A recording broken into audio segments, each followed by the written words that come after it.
Magetan. Sebelumnya perkenalkan, nama saya Cantika Rara Ramawati dengan NIM 25111764101. Saya Tegar Rita Prasojo dengan NIM 085. Saya Sela Mustika dengan NIM 25111764021. Kami dari kelas 2025A, kami akan wawancara di KPU tentang hukum tata negara. Baik Bapak, sebelumnya terima kasih atas kesempatan yang diberikan. Kami dari mahasiswa UNESA ingin wawancarai Bapak terkait hukum tata negara dengan hubungannya dengan KPU.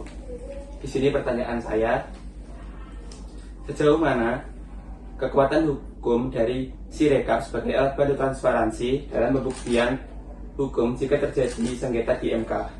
Oke, terima kasih teman-teman dari UNESA. Kok tahu masalah Sirekap? Pernah jadi apa kemarin pas waktu pemilu? Jadi kan itu pas KPPS? ya. Oh, KPPS. Oke. Jadi kita ngomong terkait dengan teknis kepemiluan ya. Ya. Jadi karena KPU itu adalah penyelenggara pemilu, khususnya dalam hal teknis. Nah, kita ngomong terkait dengan hukum Sirekap sebagai alat bantu transparansi gitu ya, rekapitulasi manual berjenjang. Nah, kalau kita ngomong sengketa di MK kemarin, itu yang dipakai pasti dalam pembuktian itu adalah rekapitulasi manual, atau kita ngomong adalah form yang asli gitu ya. Nah, sebetulnya Sirekap itu adalah alat bantu, sebetulnya alat bantu untuk mendokumentasikan secara digital hasil rekapitulasi yang ada di tiap-tiap TPS. Nah, namun juga kemudian Sirekap itu kan bisa diakses oleh publik, ya, tidak bisa diakses oleh publik, artinya semua warga masyarakat itu bisa memantau dari HP-nya masing-masing minimal kan begitu. Jadi artinya tidak mungkin kemudian ada perubahan rekapitulasi karena semua orang bisa memantau di situ. Tapi yang dijadikan alat bukti dalam hal pembuktian hukum di MK itu adalah rekapitulasi aslinya. Jadi tidak memakai Sirekapnya, gitu ya. Jadi karena sifatnya Sirekap ini adalah alat bantu, otomatis untuk pembuktian itu tidak bisa digunakan di persidangan. Bisa ya, betul. Seperti itu. Baik, selanjutnya Bapak, Ya. mungkin agak berbeda dari pertanyaan saya di sana. Jadi pertanyaannya menanggapi tentang adanya isu ijazah palsu. Bagaimana regulasi KPU dalam memastikan keaslian dokumen dari seorang yang akan mencalonkan diri, Bapak? Oke, kemarin memang agak ramai gitu ya, terkait dengan masalah ijazah palsu. Nah, sebetulnya kami di KPU itu dalam hal pencalonan itu kami biasanya melakukan verifikasi langsung. Jadi yang kami lakukan adalah saat pendaftaran calon itu kan mereka melampirkan salah satunya adalah ijazah. Nah, ijazah itu kami verifikasi. Contoh adalah pada saat pilkada kemarin itu kami memverifikasi. Verifikasi sebagai bentuk kehati-hatian dari KPU, verifikasi langsung kepada instansi pendidikannya. Jadi misalkan paslon A, calon bupati, misalkan di situ ijazah S1-nya di mana, ijazah S2-nya di mana. Nah, itu kami langsung mendatangi kampusnya untuk memverifikasi dan kita buat berita acara. Berita acara bahwa yang bersangkutan si A tersebut betul adalah lulusan dari kampus tersebut. Nah, itu dibuktikan dengan berita acara, kami datang ke kampus tersebut pakai berita acara, ada tanda tangan dan stempel dari lembaga yang berwenang. Nah, bagaimana jika kemudian misalkan instansi atau lembaganya itu sudah tutup misalkan, sudah bubar atau sudah tutup, itu biasanya kami akan berkoordinasi dengan Kementerian Pendidikan atau kalau pendidikan tinggi berarti Kementerian Dikti, gitu ya, untuk memverifikasi apakah ijazah yang dikeluarkan itu adalah benar, bahwa yang bersangkutan pernah sekolah di situ dan kemudian mendapatkan ijazah dari instansi tersebut. Jadi yang kami lakukan adalah verifikasi langsung. Yang kami lakukan di Magetan ya, kita tidak ngomong secara keseluruhan, tapi kita ngomong di Magetan sendiri terkait dengan pilkada kemarin. Dari ketiga paslon, ketiga pasangan calon itu kami langsung melakukan verifikasi. Bahkan ada salah satu paslon yang itu mereka melampirkan ijazah yang berasal dari luar Pulau Jawa atau di Kalimantan, ya kami ke sana. Kami ke sana untuk melakukan verifikasi bahwa betul yang bersangkutan adalah lulusan dari kampus tersebut. Itu yang kami lakukan. Terima kasih Bapak. Oke. Baik Bapak, saya izin bertanya sebelumnya. Oke. Bagaimana sih mekanisme pengawasan terhadap kinerja KPU supaya tetap berjalan transparan dan akuntabel, supaya kayak tidak disabotase gitu loh Bapak oleh beberapa oknum yang tidak bertanggung jawab? Oke, jadi terkait dengan kalau kita ngomong sabotase dan lain sebagainya gitu ya. Nah, kenapa salah satunya ada tadi yang disampaikan sama pertanyaan sebelumnya, ada Sirekap, itu kan salah satunya untuk menjaga kemurnian hasil dari pemilu ya. Jadi mulai dari TPS itu kan sudah langsung diupload di Sirekap dan itu bisa diakses secara umum, masyarakat bisa mengakses. Jadi dan kami juga secara prosedur internal itu kami menetapkan SOP kepada KPPS, selesai rekapitulasi itu juga disupervisi oleh atasnya PPS dan juga PPK, juga KPU secara random turun ke bawah, terus sampai kemudian ditarik ke PPS, kemudian dari PPS ditarik ke PPK, disimpan di gudang, dari PPK ditarik ke KPU Kabupaten.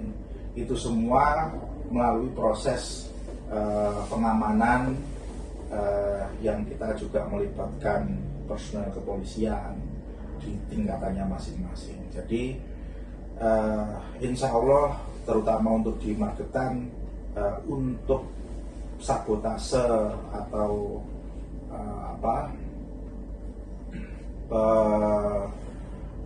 pemalsuan dokumen itu tidak ada, karena dari awal dan juga data-data antara Sirekap dan hasil aslinya itu sama gitu.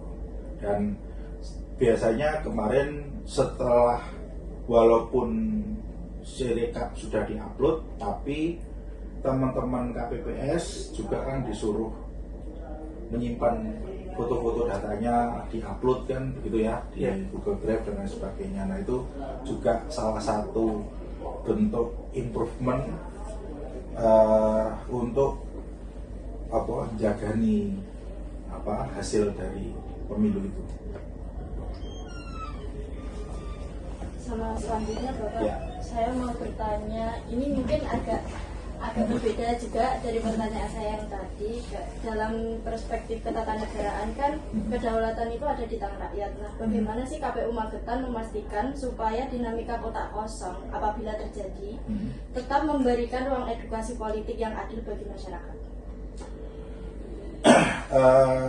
Jadi begini, terkait dengan edukasi bagi masyarakat, artinya sebelum pemilu atau sebelum pilkada itu berlangsung, KPU itu kan salah satunya memberikan edukasi kepada masyarakat melalui sosialisasi pendidikan pemilih.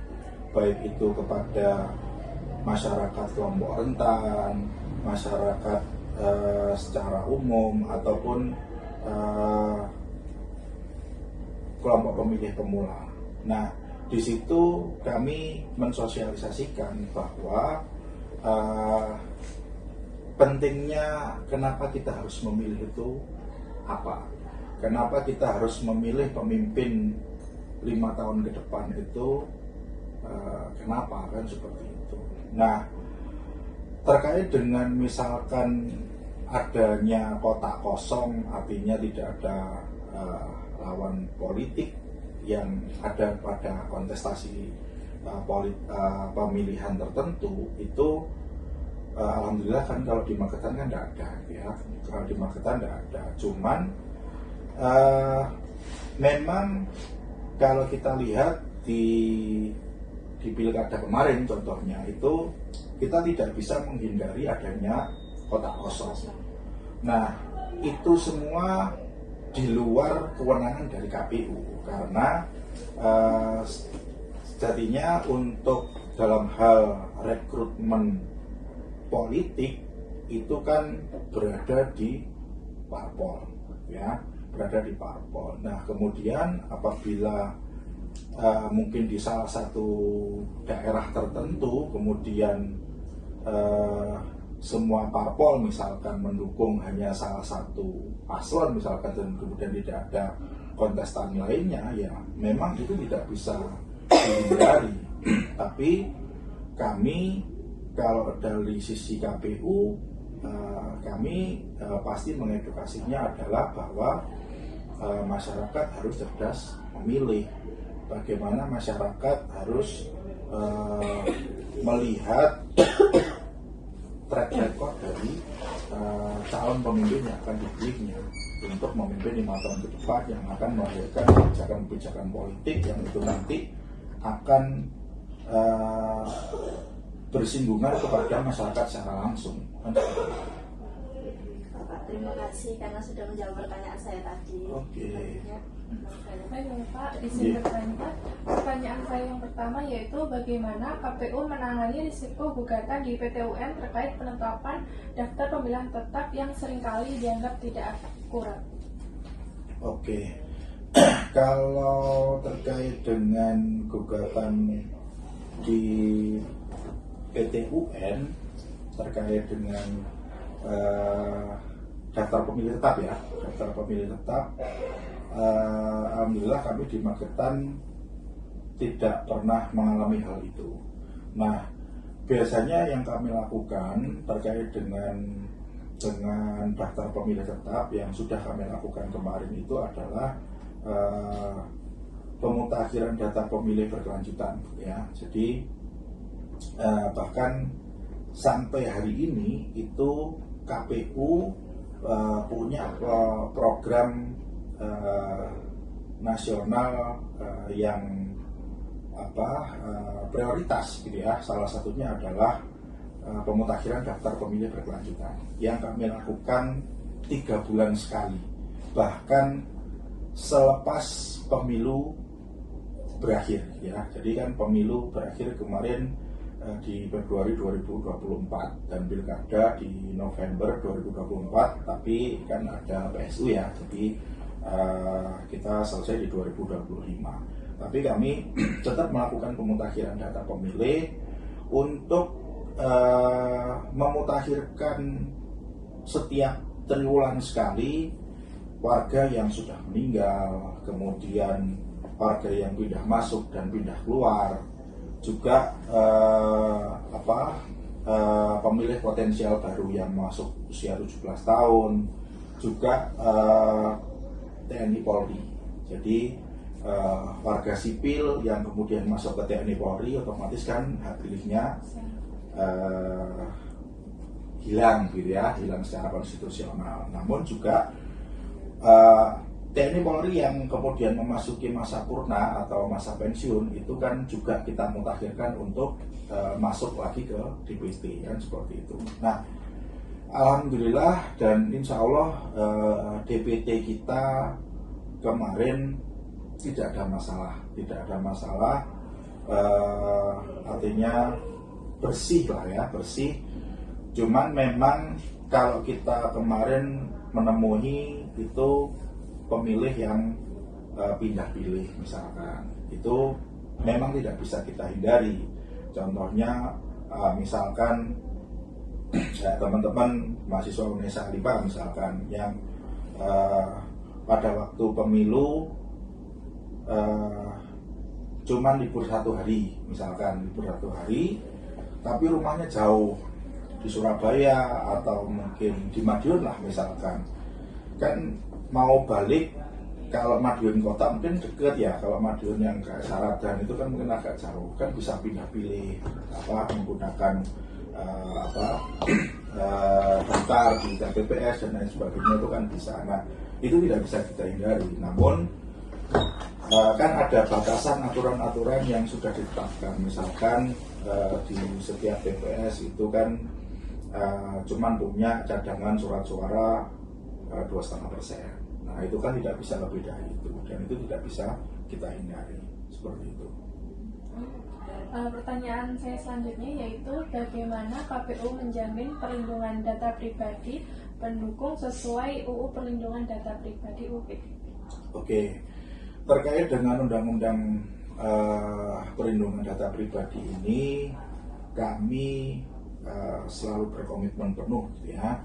Artinya saat kami merilis DPT, kan pada waktu pemilu itu kan DPT kan ditempel kan di TPS, kemudian di kelurahan, gitu ya. Itu NIK dan lain sebagainya itu kan diblok. Itu adalah salah satu komitmen kami untuk melindungi data pemilih. Nah, juga kemudian saat pemutakhiran data pemilih itu kan biasanya kami berkoordinasi dengan Bawaslu, Namun kami tidak memberikan data full kepada Bawaslu. Jadi misalkan kami hanya memberikan nama dan alamatnya saja, misalkan barangkali. Nah, apabila mereka kepingin data itu lengkap dan sebagainya, kan mereka harus sampling sendiri ke masyarakat langsung atau ke desa kelurahan atau ke RT-nya masing-masing. Jadi dalam hal perlindungan data pribadi, insya Allah kami berkomitmen di KPU untuk taat terhadap Undang-Undang Perlindungan Data Pribadi. Baik Pak, terima kasih atas jawabannya. Iya, sama-sama. Udah cukup? Sudah cukup. Iya. Terima kasih banget Bapak karena Ya, sudah membantu kami tidak wawancara apa-apa. ini. Terima kasih juga. Saya juga dulu sama seperti kalian. Sama. Kalau dulu saya ingat pada waktu saya mau penelitian itu lamanya minta ampun. Bersurat itu nggak boleh, saya dulu langsung ke KPU itu nggak boleh dulu. Saya pada waktu penelitian tesis itu harus ke Bakesbang dulu, Bakesbang ACC, baru nembus surat ke sini. Itu sebulan itu belum dijawab itu. Itu lebih dari sebulan. Oh, lebih dari sebulan. Coba aja kamu penelitian di luar instansi KPU, karena di sini saya pernah merasakan seperti kalian. Begitu ada surat masuk dari kampus yang itu memang untuk penelitian, insya Allah kami layani. Ya karena saya pernah merasakan seperti kalian. Saya ikut dulu S1 penelitian wali rekrutmen Pilwali Kota Surabaya. Saya dulu Surabaya kampusnya. S1 saya di IAIN, sekarang UIN, politik. S2 saya di UNER, politik juga. Itu saya dulu penelitian di Surabaya. Itu hampir 2 bulan saya belum bisa menemui narasumber. Hampir 2 bulan. Sekian wawancara dari kami bertiga. Terima kasih. Makasih.